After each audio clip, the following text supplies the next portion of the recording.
우리는 종종 인간의 지식과 기술이 세상의 흐름을 바꾸고 있다고 믿습니다. 하지만 로버트 카플란의 지리의 복수는 이러한 믿음에 차가운 경고를 던집니다. 산맥과 사막, 강과 해양이 단지 배경이 아니라 역사의 주연이고, 인간들은 지리에 의해 한계가 설정되고 문명의 궤적을 이끕니다. 10년도 더 지난 이 책을 제가 소개해드리는 이유는 그 메시지가 아직도 유효하고 앞으로도 그럴 것이기 때문입니다. 우선 책이 쓰였던 시기에 대한 배경 설명을 드리겠습니다. 2012년에 출간된 지리의 복수는 당시 냉전이 끝나고 민주주의의 최종 승리라는 달콤한 향기가 사라지던 무렵 쓰인 책입니다. 미국은 2002년부터 이어진 지리한 테러와의 전쟁을 2011년 정리하려고 합니다. 분명 그 시기에 금융위기와 중국의 걸기도 있었겠지만 카플란은 책의 집필 배경을 이렇게 묘사합니다. 1989년부터 2001년 9월 11일에 이르는 기나긴 12년, 그 12년의 기간이야말로 대량 학살과 뒤늦은 인도주의적 개입에 이상주의적 지식인들이 좌절한 시기였고, 심지어 그 개입이 거둔 궁극적 성공마저도 9.11 사태 이후 10년간 벌어진 일로 이상주의적 승리주의가 종말을 고하면서 퇴색했다. 1989년은 독일이 통일한 해입니다. 많은 지식인들은 그 즈음 역사의 종언을 고하고 자유민주주의의 승리에 취해 있었죠. 하지만 이후 약 10년의 기간 동안 그 승리가 단지 서구권과 그 주변에서 벌어진 일일 뿐 아프리카, 동유럽, 중동 등에서는 발현되지 않는 승리로 보이는 그저 현실의 일부분이란 것을 조금씩 깨닫게 됩니다.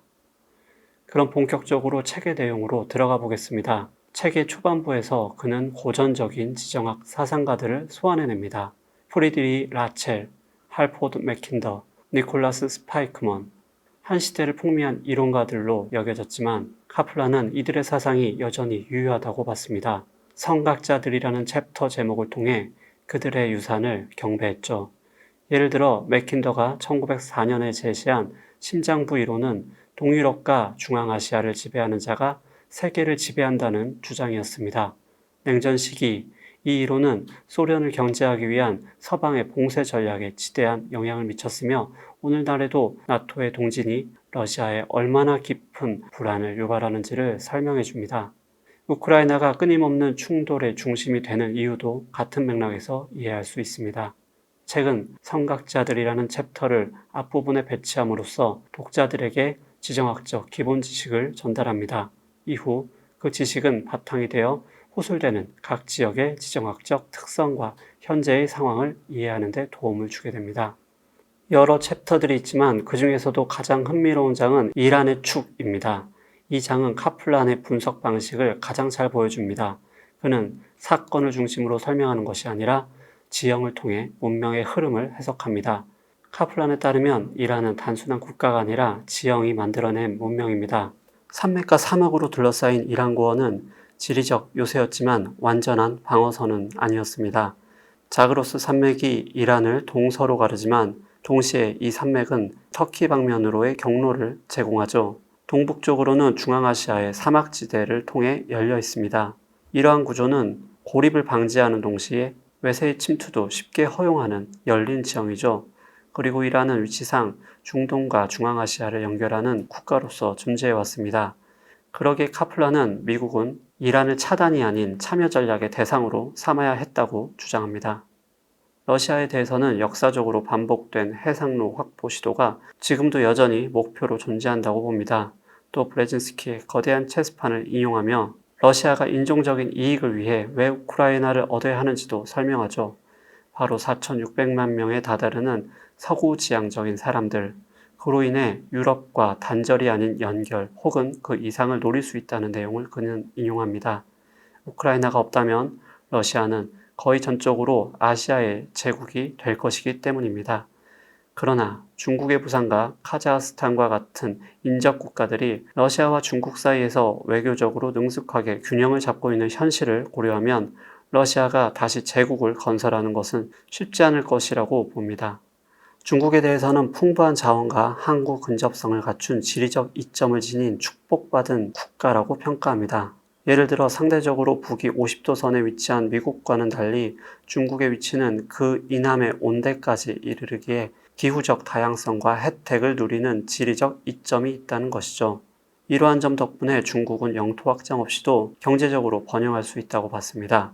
특히 중국을 다루는 챕터에서는 한국의 이야기도 등장합니다. 당연히 북한과 함께요. 중국은 북한의 정치적 영향력을 높이기 위해 이미 사전 준비를 진행 중이지만 한반도를 중국이 컨트롤하는 일은 없을 것으로 봅니다.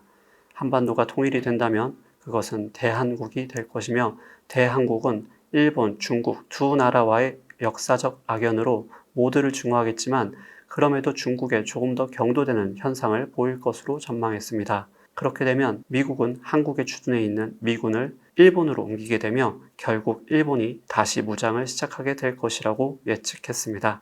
다음은 인도입니다. 남아시아에서는 히말라야 산맥이 인도를 북방 침략으로부터 보호했지만 동시에 중앙아시아와의 교류를 차단해 왔습니다. 인도 겐지스 평원의 비옥함은 무굴 제국이나 마우리아 제국처럼 강력한 통합을 가능하게 했고 이것이 오늘날 인도가 아시아 전략의 핵심 축으로 작용하는 이유라고 설명합니다. 하지만 다양한 자연적 지리 경계로 인해 국민이 공동의 목표를 향해 단결하기는 어렵다고 봤습니다. 이런 이유로 카플라는 인도가 가까운 시일 내에 경제적 잠재력을 완전히 실현하기는 어려울 것으로 예측합니다. 미국의 지정학자이니만큼 미국은 마지막 챕터에 위치합니다. 그리고 미국에게는 특별히 간절한 조언을 남깁니다. 미국은 태평양과 대서양이라는 자연의 장벽 덕에 독특한 지리적 이점을 누려왔습니다. 그러나 카플라는 말합니다. 미국은 이 사실을 너무 자주 잊는다. 미국은 이런 망각의 결과로 멕시코에 더 집중하지 못하고 중동 지역에 집중하는 결과를 낳았다고 카플라는 말합니다. 그는 중동보다 멕시코가 미국의 실질적인 위협이라고 주장했습니다. 땅의 높낮이, 바람의 방향, 강의 흐름, 그리고 국경선이 만들어내는 오랜 서사, 인터넷, 글로벌 공급망, 블록체인이 세상을 연결하고 있지만 우리는 어느 한 지역의 전쟁이나 분쟁에도 큰 영향을 받는다는 점을 기억해야 할 것입니다.